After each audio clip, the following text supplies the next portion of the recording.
இடைவேளைக்கு பிறகு பள்ளிக்கூடம் நிகழ்ச்சியோடு இணைந்திருக்கிறீர்கள். இன்றைய பள்ளிக்கூடம் நிகழ்ச்சியிலே மதங்களை கடந்த ஆன்மீகம் என்கின்ற தலைப்பிலே நாங்கள் பேசிக் கொண்டிருக்கின்றோம். நீங்களும் கூட உங்களுடைய கனதியான கருத்துக்களையோ கேள்விகளையோ கேட்கலாம். 0112-277-4422 மற்றும் 0112-277-4423 ஆகிய 2 தொலைபேசி இலக்கங்களூடாகவும் நீங்கள் உங்களுடைய அழைப்பினை ஏற்படுத்தலாம். அடுத்ததாக வாழும் கலை ஆசிரியர் யசோதா சிவஞான சுந்தரம் அவர்களை உங்களிடம் நான் கேட்க வேண்டும்.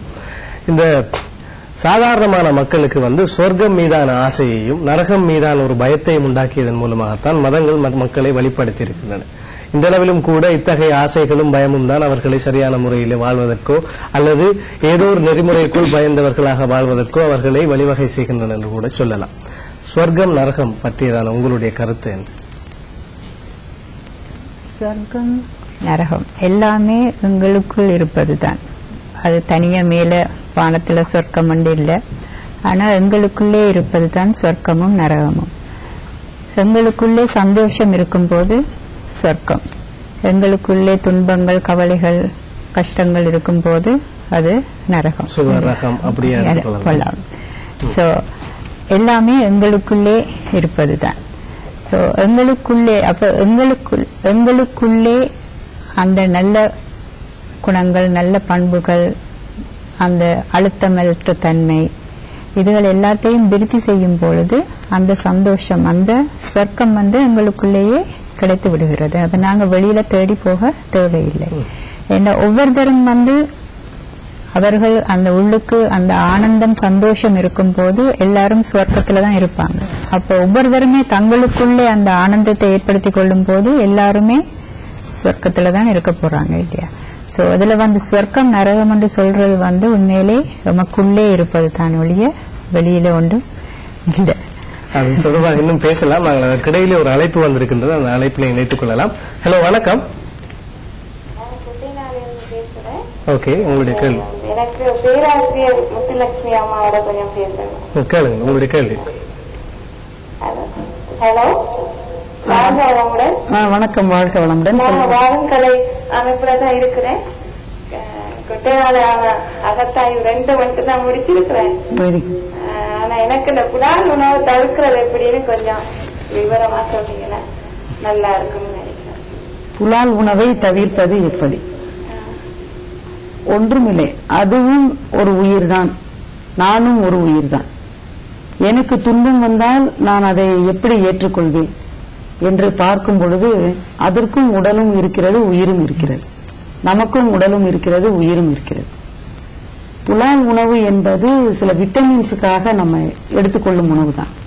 அதே விட்டமின்கள் தாவர உணவுல இருக்கிறது. அந்த உணவை நீங்க தேர்ந்தெடுத்துக் கொள்ளலாம். புலால் உணவை உங்களால தவிர்க்க முடியவில்லை என்றால் நீங்கள் புலால் உணவை உண்ணும் பொழுது உங்க முன்னாடி இந்த புலால் உணவை வைத்துக் கொள்ளுங்கள். நான் இன்று இந்த புலால் உணவை தவிர்க்க முடியாமல் உண்ணுகிறேன். கூடிய விரைவில் இந்த புலால் உணவை நான் விட்டுவிட வேண்டும். என் மனதிற்கு இது தெரிகிறது. நான் துன்பம் ஒரு உயிருக்கு துன்பத்தை கொடுத்துதான் அந்த உணவை நான் உண்ணுகிறேன். இந்த உணவை உண்பதால் எனக்கு ருசி என்ற உணர்வு தான் கிடைக்கிறதே ஒழிய வேற விட்டமின்கள் எனக்கு வேண்டும் என்றால் நான் தாவர உணவிலோ அல்லது பழ வகைகளோ அதை எடுத்துக்கொள்ள முடியும் என்று என் அறிவு சொல்கிறது. ஆனால் என்னால் இயலவில்லை என்று ஒரு சங்கல்பத்தோடு நீங்கள் புலால் உணவை உண்ணும் பொழுது சிறு நாட்கள் கழித்து அது உண்ணுவதற்கு முன்பே நீங்கள் அதை சாப்பிடுவதற்கு முன்பே உங்களுக்கு அந்த மனமானது இந்த உணவை உண்பதால் என்ன கஷ்டம், அந்த உயிருக்கு என்ன துன்பம் கொடுத்தோம் என்று தெரிந்து கூடிய விரைவில் அந்த புலால் உணவை நீங்கள் விட்டு விடுவீர்கள். நாமளாகவே மனதால் ஆராய்ச்சி செய்துதான் அதை விட முடியுமே தவிர வேறு யாராவது அறிவுரை சொல்லியோ அல்லது அவர்களுடைய கம்பல்ஷனுக்காகவோ நாம் அந்த உணவை விடவே முடியாது. இந்த மாதிரி சிறிய சங்கல்பம் செய்து அந்த உணவை தவிர்த்து விடலாம். நிச்சயமாக நாங்கள் இந்த இடத்திலே ஒரு விடயத்தை பற்றி பேச வேண்டும். இந்த ஆன்மீகம் ஆழமான விடயங்கள் என்பது தொடர்பாக பேசுகின்ற போதெல்லாம் பரவலாக மேலோட்டமான இந்த உணவு பழக்க வழக்கங்கள், வழிபாடுகள், கலாச்சாரங்கள் இவைகள் தொடர்பாகத்தான் மக்களினுடைய அதிகமான ஒரு ஈடுபாடும் அவர்களுடைய ஆர்வமும் இருக்கின்றது என்பது யதார்த்தமாக தெரிய வருகின்ற ஒரு விடயமாக இருக்கின்றது. கடைசியாக நாங்கள் இந்த சொர்க்கம் நரகம் பற்றி பேசியிருந்தோம். இந்த சுவரகம் நரகம் என்று சொல்கிறார்கள். ஆனால் இந்த வேதங்கள் எல்லாமே சொர்க்கம் என்பதற்கும் நரகம் என்பதற்கும் பல வியாக்கியானங்கள் சொல்லி பல வரலாற்று புனைவு கதைகள் எல்லாம் சொல்லி இருக்கின்றன. ஒவ்வொரு வேதத்திலும் பல பல கதைகள் எல்லாமே இருக்கின்றன. இவைகள் பற்றி உங்களுடைய கருத்து என்ன? வேதாத்ரி மகரிஷி அவர்கள் இதுக்கு அழகான ஒரு விளக்கம் கொடுக்கிறார்கள். இது ஒரு இறை நீதி. செயலுக்கேற்ற விளைவு வந்தே தீரும். நல்ல எண்ணம், நல்ல சொல், நல்ல செயல், விளைவு நல்ல விளைவு. தீய எண்ணம், தீய சொல், தீய செயல், விளைவு தீய விளைவு. இதை சொல்வதற்காக வந்ததுதான் சொர்க்கம் நரகம். நீ நல்லதை எண்ணி நல்லதை சொல்லி நல்லதே செய்தால் உனக்கு சொர்க்கம் என்றும், நீ தீயதை எண்ணி தீயதை சொல்லி தீயதையே செய்யும் பொழுது அது தீயதை தான் கொடுக்கும் என்பதற்காக கொடுக்கப்பட்டதுதான் சொர்க்கம் நரகம். அந்த காலத்துல பாத்தீங்கன்னா விஞ்ஞானம் வளரல. விஞ்ஞானம் வளராததால அவர்களுக்கு சில விஷயங்களை இப்படித்தான் புகுத்த முடியும். அப்பொழுதுதான் மனிதன் பயப்படுவான். நான் தீயதை செய்தால் எனக்கு நரகம் கிடைக்கும் என்றும், நான் நல்லதை செய்தால் எனக்கு சொர்க்கம் கிடைக்கும் என்றும் சொல்லியே அவர்களை நல்வழிப்படுத்துவதற்கு முயன்றார்கள். இது இங்கே காந்த தத்துவம் என்று மனவளக்கலையில் சொல்கிறோம்.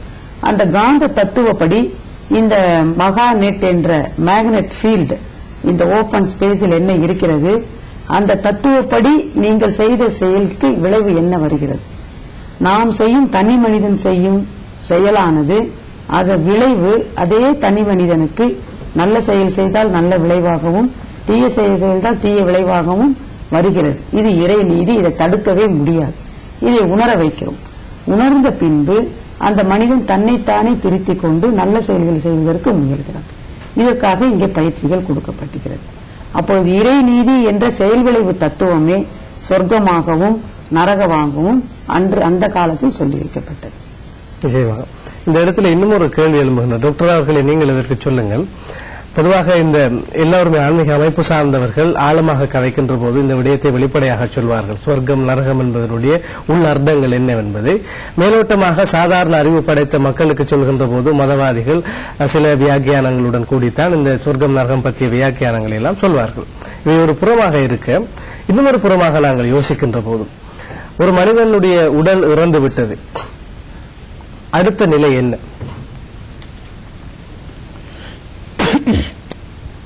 ஆத்மா அழிவில்லாதது, உடம்பு அழியக்கூடியது. ஆகவே அவர் என்னென்ன கர்மங்கள் செய்திருக்கின்றாரோ, எந்த பழக்க வழக்கங்களை அவர் விருத்தி செய்திருக்கின்றாரோ, அவர் அதற்கேற்ப இன்னொரு மறுபிறப்பையே எடுப்பார். அந்த மறுபிறப்பானது அவருடைய கடைசி எண்ணங்கள், கடைசி கால எண்ணங்கள்ல தான் தங்கி இருக்கின்றது. உதாரணமாக இப்ப பாருங்க, ஒருத்தர் நல்ல பண்புகளோட பழகி நல்ல ஆக்களோட பழகி இருந்தா அவர் நிச்சயமாக ஒரு நல்ல குடும்பத்தில் போயிட்டு பிறப்பார். அதே நேரம் ஒரு சிகரெட் குடித்தோ மதுபானம் அருந்தியோ அப்படியான ஒரு தீய விழுமியங்க, அந்த தீய பண்புகளை பழகி இருந்தா அப்படியான இதுல தான் போய் பிறப்பார்.